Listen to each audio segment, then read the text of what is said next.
Welcome, everyone. It's amazing to see everybody again. This is the Rotary Club of Worldwide Impact, and we're excited to share our mission and the work that we do as part of Rotary International with all of you today. My name is Dewin, and I'm delighted to be your host for today's program. As you know, Rotary International is a global network of more than 1.4 million neighbors, friends, leaders, and problem solvers in more than 46,000 clubs around the world, all united in the common goal of making a positive impact in our communities and worldwide. As a Rotary Club, we approach every conversation as an opportunity to learn and to grow together. Our main goal is to connect with and hear from fascinating and inspiring leaders and speakers, often with a message focused on the power of ideas to change lives and ultimately to change our world. And of course, to bring a little bit of inspiration that will allow you to think about how you can make a difference as well. You may be hearing these on your favorite podcast service, watch it on our YouTube channel, all our social medias, and viewing it on our club website as well. If you enjoy the program, share it with your friends, with your family, with your colleagues, and don't forget to leave a good rating and review. Today, we are pleased to have with us Ronald Kasule. He is the co-founder and the CEO of Diversity Ability Support Network System, DASUS, a social enterprise company registered in Uganda that facilitates access to assistive products and services to advance rights, choices, and opportunities for persons with disabilities. He is a childhood polio survivor, embracing an outstanding blend of disability, life experiences, and professional expertise. He has dedicated his entire life to breaking down barriers that hinder the effective participation of persons with disabilities in society and an equal basis with others. During his presentation, Ronald will share his reflections on his life after surviving polio, the several challenges that he has had to overcome in relation to education, employment, and other facets of his life, and what he's currently doing to make life easier for generations to come. So, team, sit back, relax, and get inspired through this program today. Ronald, we are extremely honored to have you with us today. The mic is yours. Oh, wonderful. Thank you so much, Darwin, for the wonderful introduction.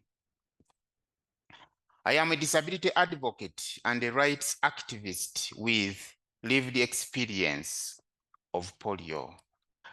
I am also an alumni of the Makerere Rotary Peace Center, belonging to the inaugural cohort. I am also, you said it, the founder and CEO of DASAN's Diversity Ability Support Network System. I want to share the message of resilience and hope that life continues to thrive even after a polio diagnosis.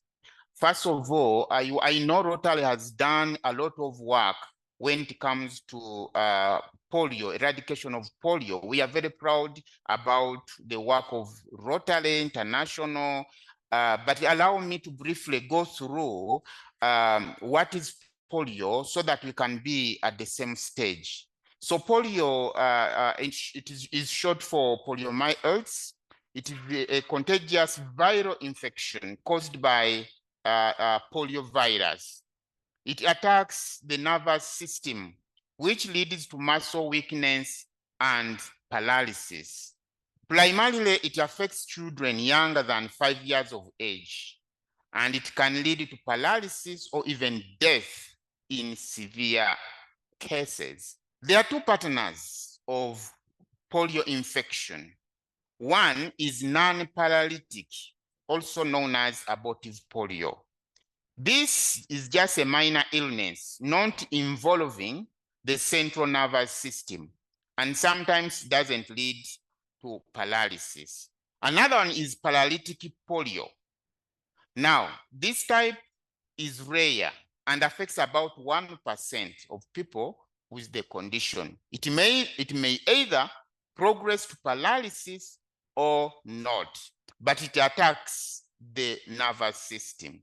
Now, when we talk about the paralytic case, there are 3 classifications depending on the site where it attacks.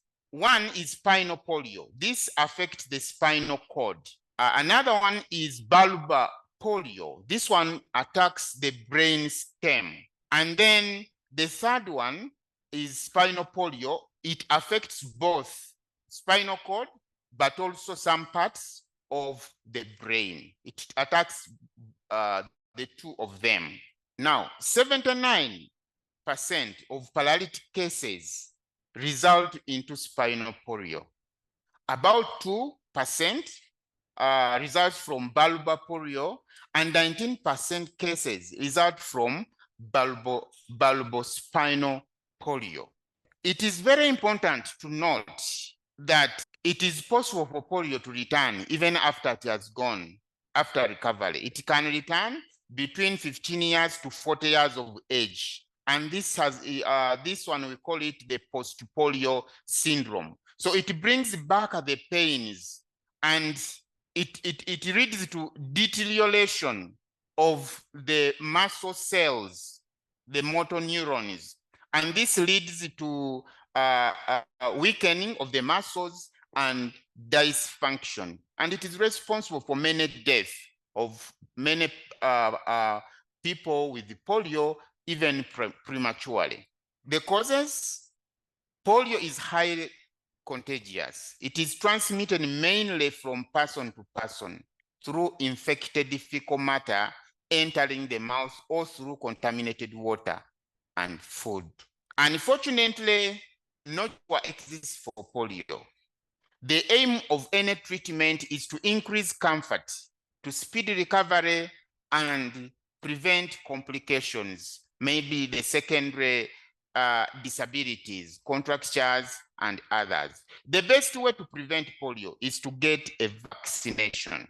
So, according to the vaccination schedule presented by the Center for Disease Control and Prevention, children should get 1 dose at 2 months, 4 months, 6 to 18 months, and a booster dose between ages 4 to 6. It is also important that even when you are an adult, if you are hoping to travel within the polio risk areas or countries, you need to get a series of shots before traveling so that it can prevent, because polio can even get you even when you are an adult. So this is the polio map we have. Due to the Global Polio Eradication Initiative conducted in 1988, the regions indicated here were declared polio-free by World Health Organization. You see the Americas, Europe, Western Pacific, Southeast Asia. Those were declared polio-free. They are not threats as such. Unfortunately, polio still affects children in parts of Africa and Asia. We are not yet free from this dangerous disease.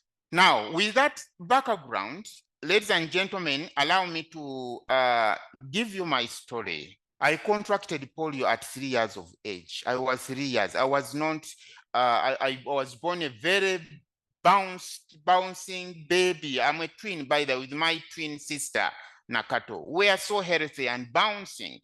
I was black. My sister was very brown and very beautiful. Unfortunately, at 3 years of age, I had polio, and it was not known. So I was immunized. I was injected. I was not immunized, I think. But then when it attacked, it was not known to my mom. So she took me to an injection, which aggravated the condition, and it destroyed the entire nervous system. Life changed after that. I experienced discrimination, and my parents divorced. Why? Because my father was very negative about me becoming disabled. Actually, he advised mother just to find a way of killing me. that maybe they will produce other children. And this was really very startling to my mother. She had to divorce him because she thought that if she remained, my father would kill me eventually. So to protect me, she had to divorce. And I grew up with a single mother, struggling to look after me with my disability alongside my other siblings, 7 of them. Challenges. I had very many challenges. Remember, I had tested the beauty of walking, the beauty of being a normal child, and that went suddenly. So I started experiencing muscle weaknesses. All the muscles I had started wasting away.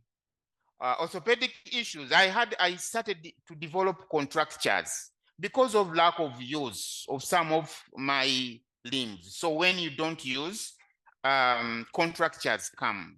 I also had challenges with the difficult with activities of daily living because of the attack.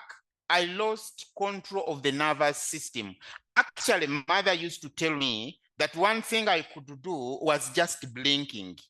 She stayed in a hospital for 6 months trying to make sure that I recover until the doctors set her aside and told her, look here, mom, Ronald will never walk again. And there is nothing that we can do to bring him back. But the only advantage is that he's a child, he's very young. So every year, Ronald will just regain ability slowly and slowly.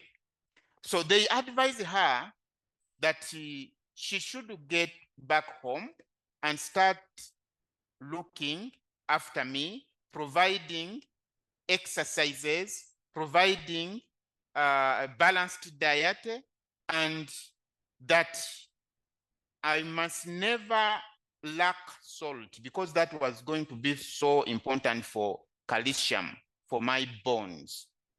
And she really paid heed. So apart from the physical challenges that I faced, I also faced emotional and psychological challenges. Grief and loss. This was not for me only, also to my family. You can imagine your child, losing ability all of a sudden. So that was very griefful and it was a loss. But also to me, because I had tested walking, you become all of a sudden immobile.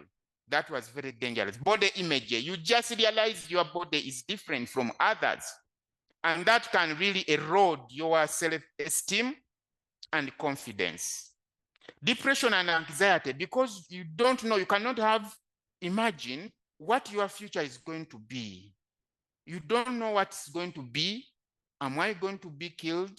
Or how am I going to know? You see your siblings going to school, they are busy. You remember what you used to do. And that is the time of depression and anxiety. Social isolation, I experienced all this. I could no longer move around to join my siblings for play. Before I developed this, I used to take calves to graze. I used to support my mother with activities, household chores. It went all of a sudden. So I had to be psychologically challenged how to adjust to new realities that has come my way.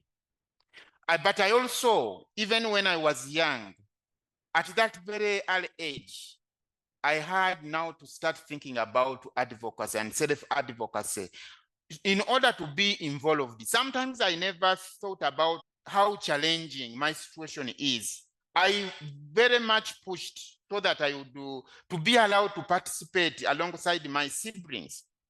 For example, because I didn't know, one thing that my mother helped to establish was a very conducive environment at home for me, both physically and the psychological environment, to the extent that apart from the fact that I was immobile, I never thought that I was a person with disability in terms of activity limitation. One time when I realized my siblings were going to school, every day they were running to school. Every day, because I was growing up so fast, when they would come back, they would discuss with me what they learned at school. Then one time I confronted my mom. I asked her, Mom, why is it that I'm not going to school like my siblings? She told me, Ronald, you cannot go to school. You have a disability. You cannot walk. How will you go to school? I thought I needed to go to school, so I insisted. I wanted to go to school. She never argued. She said, okay, tomorrow morning, wake up very early like your siblings and prepare you to go to school. I never slept that night, because I was thinking how my first day to school was going to be. Very early, I also woke up. My siblings prepared very fast, took breakfast and ran to school. I took breakfast and I started crawling to school. It was very far. And the road was not accessible, full of stones. I crawled. No sooner had I completed, even reached the main road, it started raining. It rained on me. I lost my book.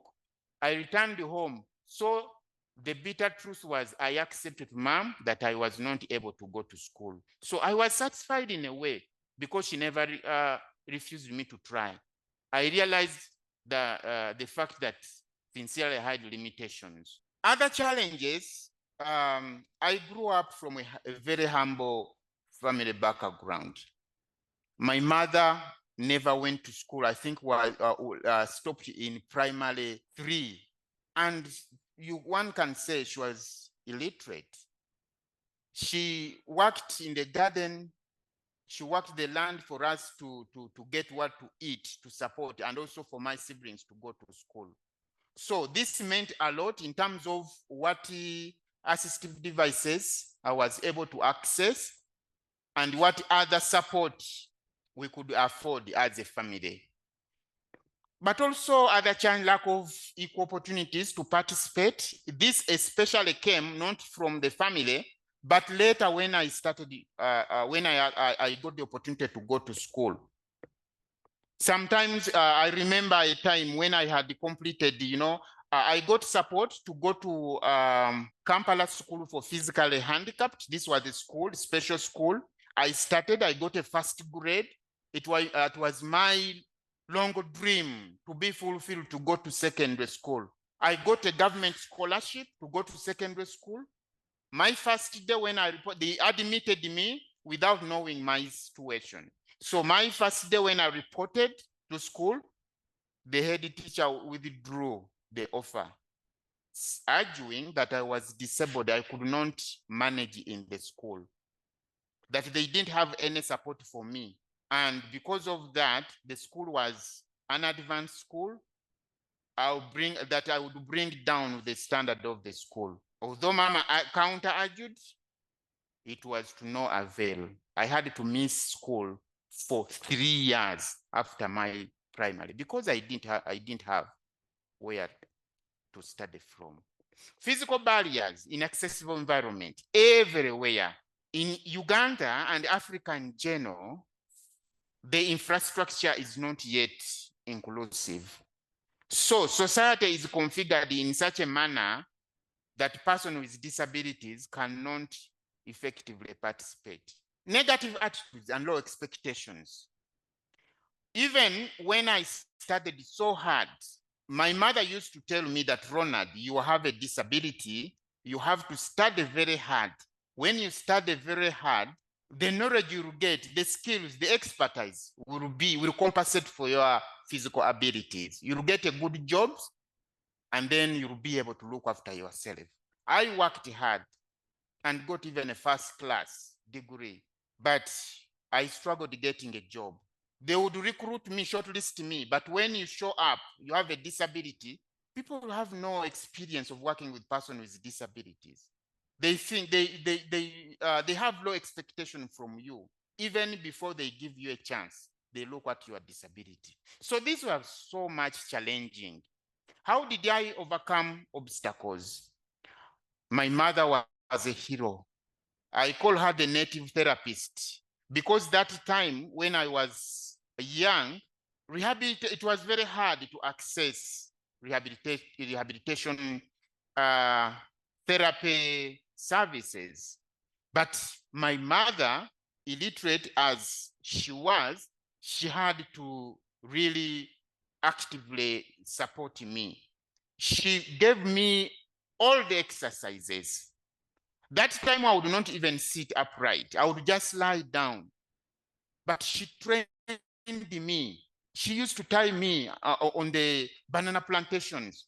She created scaffolds for me to stand, to train me how to sit independently. She used the Benson's, and I was able. She also, at that younger age, created opportunities for me to participate. For example, she made sure that I do the dishes even when I was at that age. Little did I know that was preparing for me for the future independence, and it did, and indeed. When I gained the ability to sit, she involved me in all the activities alongside with my siblings. And that was preparing me enough. I used to cook. She allowed me, she would prepare the food and tell me, Ronald, I'm going to the garden, but I want you to stay and look after that food. Make sure you keep the fire burning, and if water is finished, you add. And I started learning. We used to live in rural communities with no access to assistive devices. But later, she also tirelessly lobbied for support. And later, I got my first wheelchair. I think I was 14 years. That's when I got my first chair. She also made the environment at home very accessible for me, creating for me my special bed, very accessible, making sure that every place at home was modified for me, but also give me emotional support, counseling me and now and again, maintaining a healthy lifestyle, giving me exercises that I had. Later, we pushed, so I got access to education. I was already old, an old boy, around 12, 14 years when I started school. In all this, I also mastered the art of being patient and self-compassion. I was very patient because many times I interacted with different people. Others rejected me forthwith. But I never, used to give a damn. I knew what I wanted and I was patient. For people, especially people who never knew how talented in a way I was very patient with them until they appreciated me. But also continuous learning and adaptation. One thing I want to tell you, when you get a disability, sometimes you don't know how it is going to be. You yourself, you don't know. But now you continuously learn and adapt to different environments. And also networking and community engagement. As I grew up, I sought opportunities to network. I learned that there are organizational persons with disabilities and that I needed to engage with them so that I can learn the different, how other persons with disabilities were doing. Because when you are at home, when I used to be at home, I thought in the world, I was the only person with a disability. Live these days when we have internet, when you can see around the world. But that time you can think you are the only person in the world with a disability. And then you wonder what happened. Despite my challenges, physical challenges as a result of polio, I was able to focus. It was not an obvious journey for me to access education, because sometimes I say, maybe it was God who paved the way for the reason, because my earlier effort to go to school were thwarted because of the fact that the school were very far from home. I had no assistive devices. I could not crawl to go to school. So I gave up. But then the Civil War came and all of us ran away. I was taken to custody of my maternal uncle, who was a teacher living within the school quarters. So when I was taken there, so literally I used to live within the school premises. And you can imagine what I had desired for a long time had turned up unexpectedly. Straight away, I requested that I go to school. So I started the school. I was very smart. I even skipped classes. I started in primary too. Why? Because my siblings had done a lot of work at homeschooling. I was very smart. So primary too, and I was always the first until Action Aid, another civil society organization, was approached by mother. They came, gave me a wheelchair. I had no a wheelchair when I was in primary. I was growing. So they gave me a wheelchair. They thought I would benefit from rehabilitation. From the theater results showed that I could not. So they gave me a wheelchair and took me to a school. I went to secondary, and for university, I started with a diploma in community-based rehabilitation. When I was a child, I thought I wanted to be a lawyer. But when I saw the challenges disabled persons go through, I thought I didn't want to be a lawyer. I wanted to work within the communities, to address the community challenges, to be a role model within the communities. So I opted to go and do a diploma in community-based rehabilitation of Chambogo University. This was a strategy in community development, which aims to create opportunities for persons with disabilities within the communities. From there, I also had to do a bachelor's degree in adult and community education of Makerere University. I got the opportunity to go to the UK and did a master's in educational planning, economics, and international development. Later, I did a postgraduate diploma in peace, conflict transformation, and development of Makerere Rotary Peace Center. Why? This was very important. I experienced the war in Uganda, but also as I grew up, I noted that these wars, situation of conflicts create disabilities and also find persons with disabilities. But even during the post-conflict periods, persons with disability are not consulted. In designing programs, they are not catered for. I thought there was a very huge gap that needed to be addressed. So I sought for Rotary scholarship to go and do this diploma in conflict transformation and development. I also did a postgraduate certificate in sustainable development and global justice. This was from University of Antwerp in Belgium. I added a postgraduate certificate in social protection and inclusion of persons with disability from University of Applied Science of Bonn-Rhein-Sieg in Germany, and a postgraduate certificate in inclusive leadership development from University of Georgia in the USA. When I graduated from Chambogo University with a community-based rehabilitation, a diploma in community-based rehabilitation, I became the community-based rehabilitation worker, working with Cheshire Services, Uganda. I loved this because part of my role was to go to the communities, identify persons with disabilities early enough so that they would benefit from early interventions, but also working with the parents and the other civil society organizations to create opportunities for these children to go to school.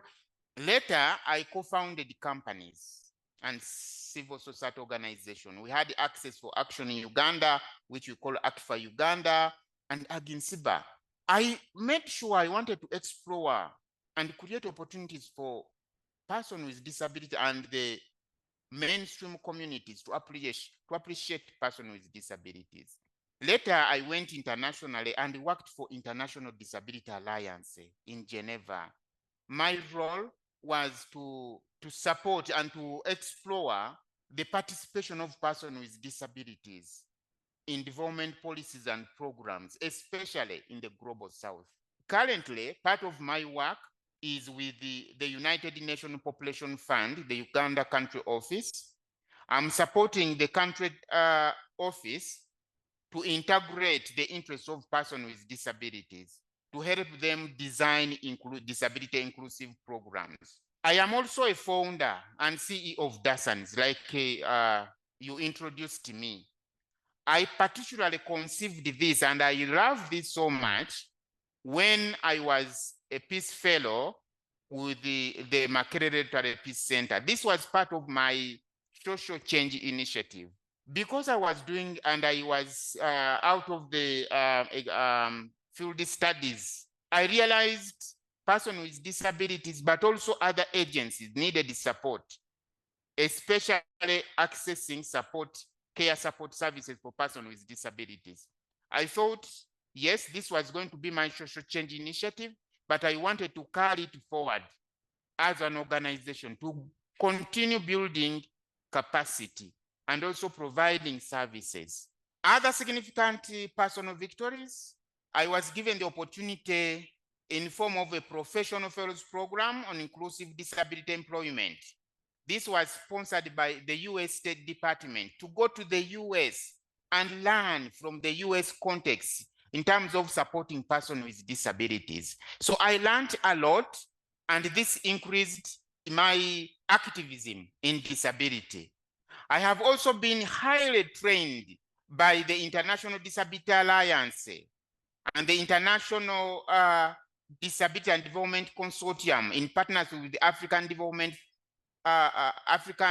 Disability Forum and CBM, on how to advocate for persons with disabilities.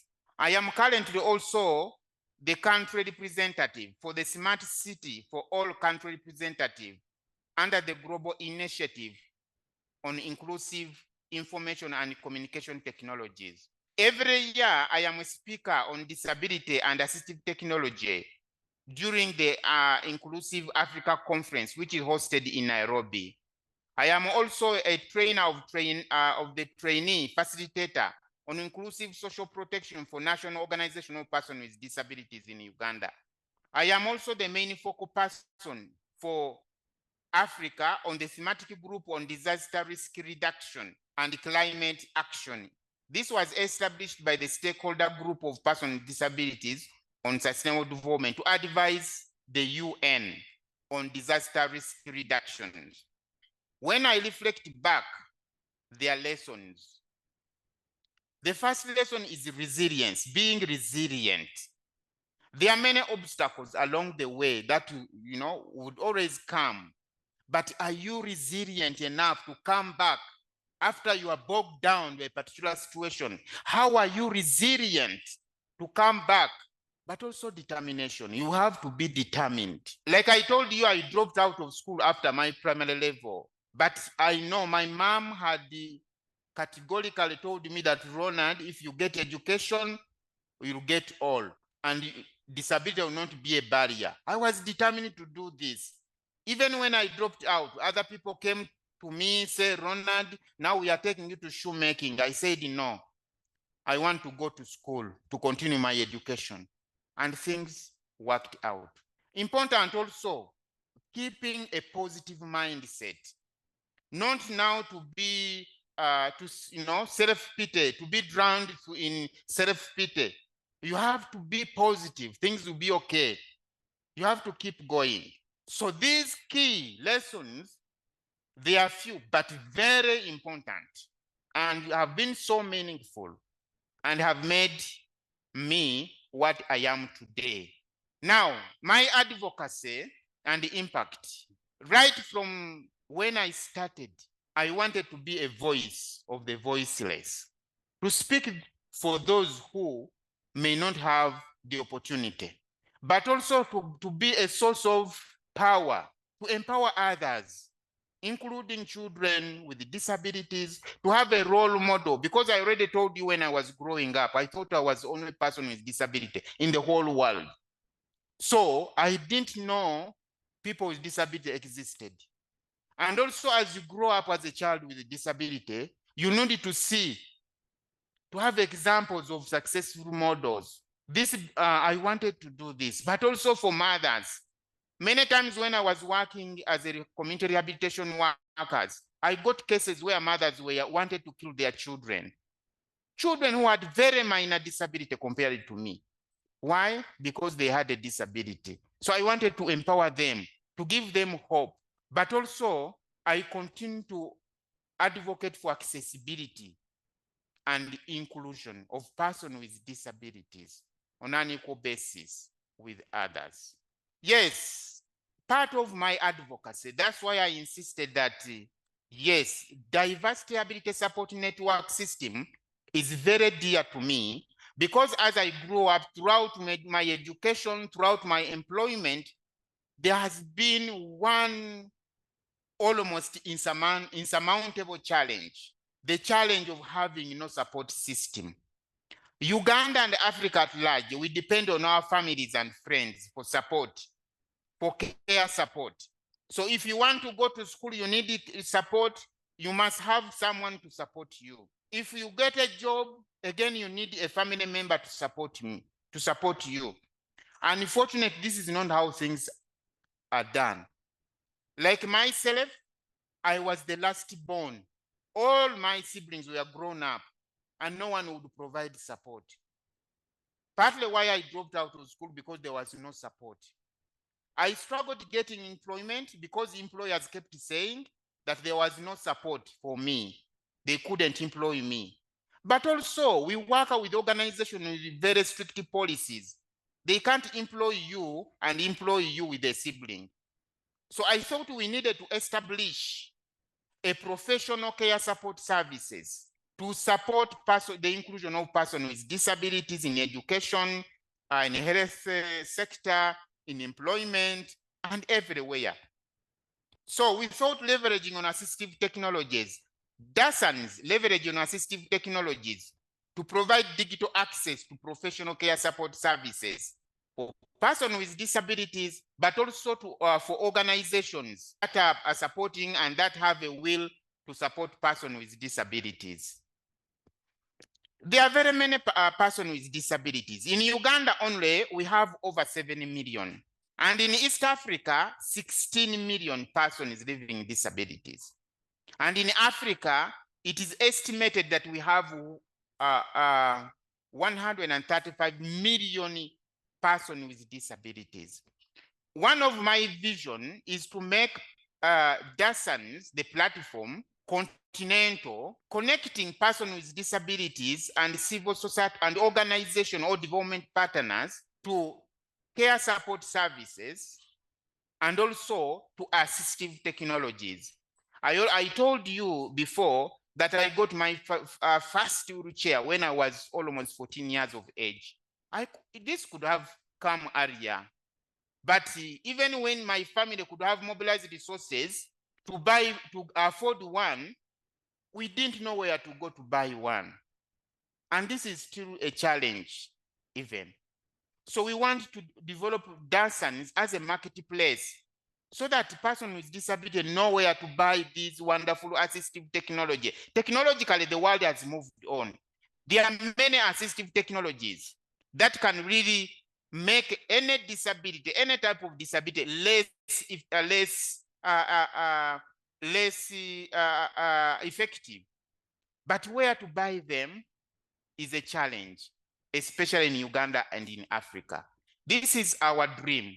Our mission as DASANs is to promote inclusive socio-economic development through facilitating access to professional care support services and assistive technologies to advance rights, choices, and opportunities for persons with disabilities. Thank you so much. Thank you. Ronald, thank you so very much. What a meaningful lesson of resilience, determination, and positive impact. I'm completely inspired by your presentation, and I'm related. I'm so delighted to just the fact of listening to you this morning. It's completely inspiring and really motivating for all of us. Thank you so much for your presentation and especially sharing your story and inspiring us to continue strengthening our mission to eradicate polio and see how we can contribute to bring impact to and to address this matter. I'm looking forward to hearing from our audience. If you have any questions, please raise your hand by clicking the reaction icon in the webinar, and let's have a small Q&A and discuss a little bit more about your story and the impacts that Dozens is currently doing. I would really like to kickstart this part and ask a little bit more about what inspired you to co-found Dozens. So thank you, Darwin, for the question. What inspired me? So what inspired me actually was part of my journey. So one, I struggled so much in school. I was turned away by head teacher complaining that they didn't have support for me. They wanted my mother to remain at school to support me, but my mother could not. She had responsibility at home. She was taking care of other people. So that was practically impossible to stay in school. I dropped out of school because there was no someone to support me. Later, even when I was at university, I had a boy.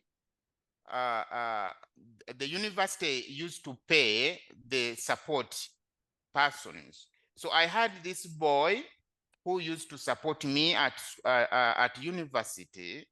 So one day I told him I wanted to go to the US Embassy. I had an appointment. So very early in the morning, we prepared, we went. Now, when we reached on the way, he told me he wanted to ease himself. So he left me somewhere. I told him to go to one of the nearby hall. He ran back home. So he left me stranded and disappeared.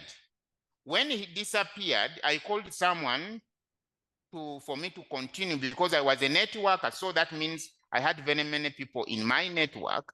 So I called someone to come so I don't miss my appointment. I proceeded. When I got back, I realized the boy had disappeared with my ATM card.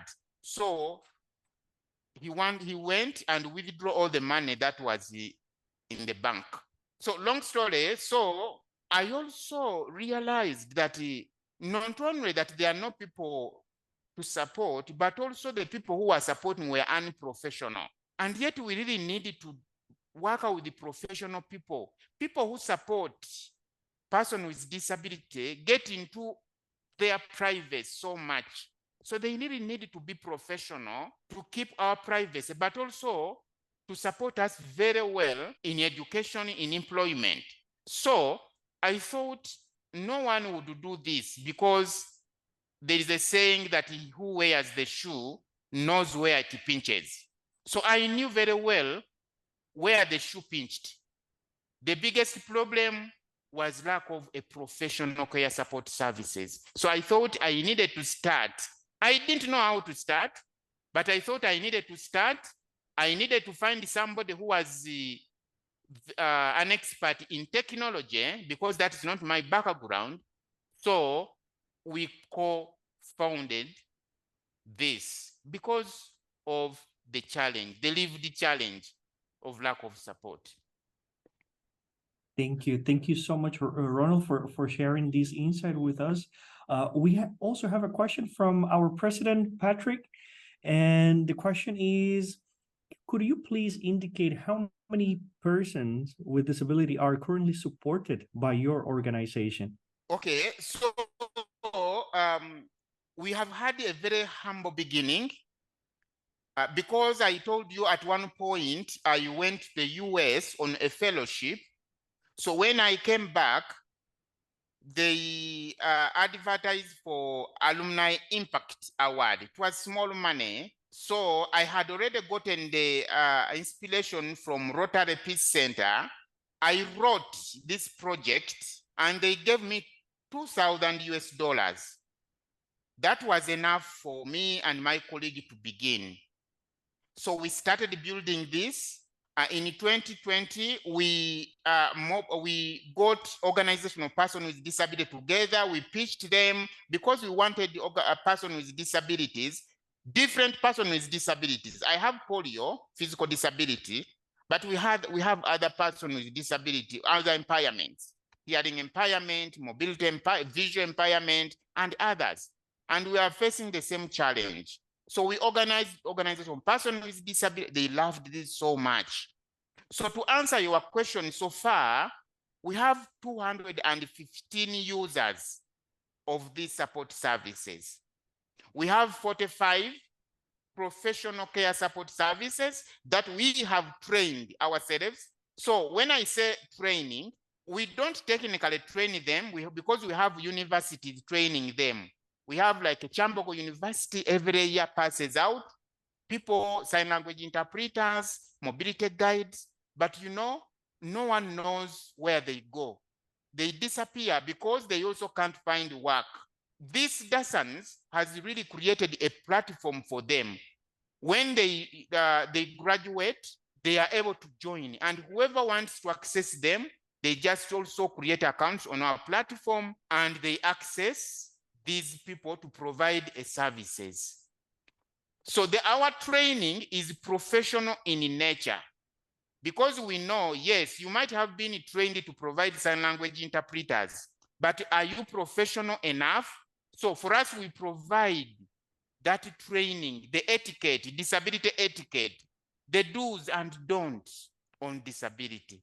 Absolutely, absolutely. You are 100% right. And I'm so delighted to see the connection with Rotary and how everything started. That's really, really meaningful. Thank you for sharing that with us. Our colleague Kelly also have a very, very nice question.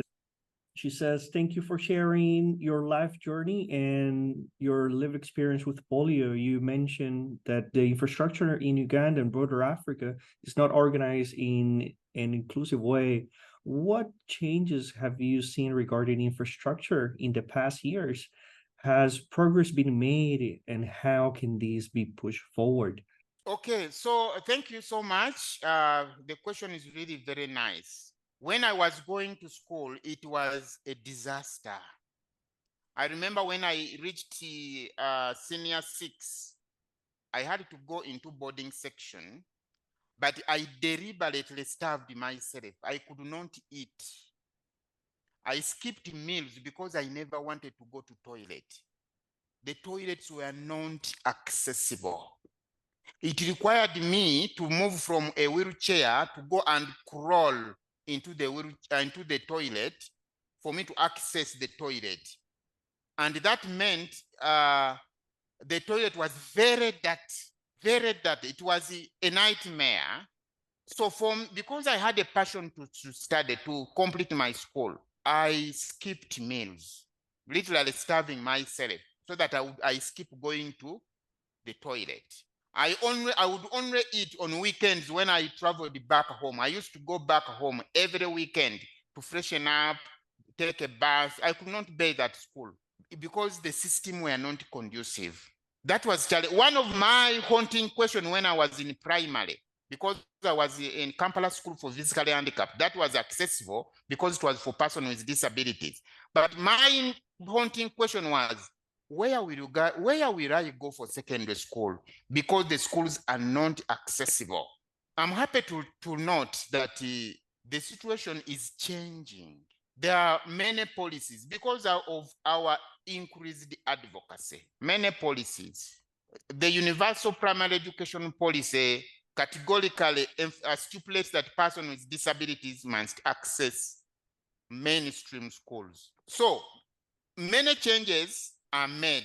We really advocate, but we also sue public institutions that are not accessible. So that also has in a way affected, has created some kind of positive attitudes. So we have a very strong disability movement in Uganda that's working jointly to push the interests of persons with disabilities. And there are many improvements, but still a lot remains to be desired. Great. Wow, that's very important. Thank you, Ronald, for sharing these important highlights. And we do understand how important infrastructure is, and there are so many variables to consider. And this is very important to think about further. I would really like to close this Q&A with one more question for you, Ronald. I think we would like to spend more time with you talking about your mission and your vision for Dazens. But I believe we're really interested to hear how we can get engaged with your organization, and what are the proposed projects for next year? What are the next steps for you, and see how we can explore possibilities of collaboration? One thing I didn't mention from the previous question about the infrastructure, I didn't mention about the infrastructure in terms of technology, like assistive technologies. While the world is moving very fast with the technology, Uganda and Africa, they are on another side. Many of the assistive technologies that they are supporting our colleagues in the developed world to live independent lives are not available in Africa, in Uganda and Africa. Like I always tell, I am here, I use a power chair. I use a power chair because my hands and my lower and upper limbs are not strong enough to push a manual chair. Otherwise, I would need someone to be on my side every now and again to push me. But because of my global interaction, I was able to get a chair, and this has really increased my independent living. I can literally do everything, go where I want, and without struggling. So what Dasans wants to do, we started first with the aim of providing access to professional care support services. While we have achieved this, we are achieving this. Again and again, people are asking us, where can we get a power chair? Where can we buy a white cane? Can I get a hearing aid? What can I do with this? So I realized, oh, this is also part of the problem in Africa. Also, it brings to my mind the fact that I got my first wheelchair when I was almost 14 years of age. What most important time of my childhood that was wasted? What I was supposed to accomplish as a child, I never, because I didn't have the opportunity to move around. So I say, how can Dasans also venture into assistive technology, manufacturing locally here in Africa? We have wonderful artisans that can design, so that we can also give an opportunity to talented people to an opportunity to innovate, to be creative and innovate in the area of disability, assistive technology. So this is something very important that we are thinking about, that we want to establish. And I'm very happy when you talk about the possibilities of collaborating. I know, Rotary, you have really played a very key role in eradicating polio, fighting polio. Yes, prevention is there, but also there are some of us who are already who are already victims of polio. And we really need support to participate effectively. So I thought if we can work on a project of assistive technology together, I think that would be a very wonderful project to accomplish, so that we further push the mission and push those people who are affected by polio and other impairments to effectively participate in their respective communities. Absolutely, absolutely. Thank you so much, Ronald. What a great way to close this program with this important statement. And we believe in the power of collaboration and the impact that we all can do in so many different ways. As you mentioned, Rotary has been focusing across so many years to achieve and strive in our mission. Wow, I have learned so many things today, team. Thank you, everybody, for your engagement and for joining today's program. If you're inspired to get involved and make a difference in your community, we invite you to learn more about Rotary the work that we're currently doing, and of course, to learn more about the Rotary Club of Worldwide Impact. With that said, I want to thank again to Ronald for sharing with us his inspiring story, the work that he's doing, and of course, to each of you for making an impact in each of your communities, in all the places that we are across the globe. With that said, thank you, team. Once again, Ronald, we appreciate so much you being here with us. And with that said, thank you, everybody. And Ronald, everybody, see you in the next time. Thank you all. Thank you. Bye-bye.